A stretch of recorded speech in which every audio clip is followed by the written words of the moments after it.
Moroni shared with both Nassar and the FBI what goes through your mind. I mean, it's so incredibly difficult to listen to. I can't even imagine what poor Michaela suffered through, then have to testify to it in a very public way. I mean, I give her so much credit for her strength. I mean, I'm teary-eyed and emotional just hearing it, even though I've heard it before, both her and Simone Biles.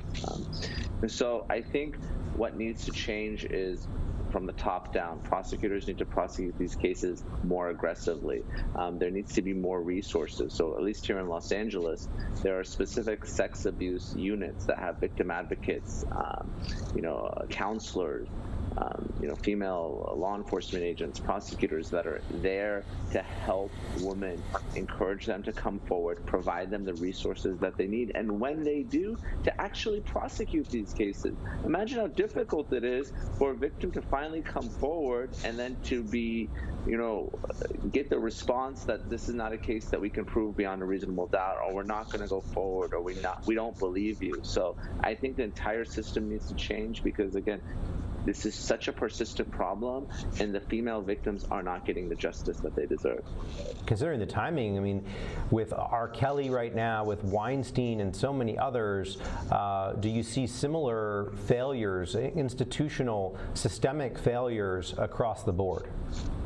There is, and I agree, there's a snowball effect. When women come forward, whether it's Me Too or any other movement, it empowers other victims.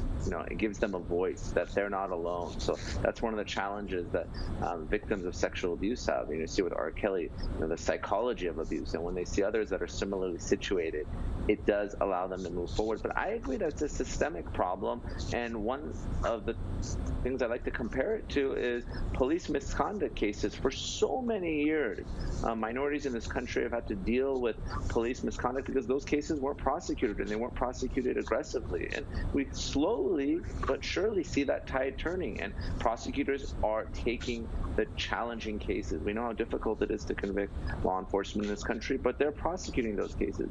And now, hopefully, prosecutors will take sexual abuse cases. And the reason they don't take sexual abuse cases is prosecutors are used to easy wins. Oftentimes in these cases, it's really just the testimony of the victim. Sometimes the report is later, and there's allegations that the abuse was fabricated, and prosecutors just don't want to touch it. But hopefully, more and more, they do the right thing and they start taking the difficult cases.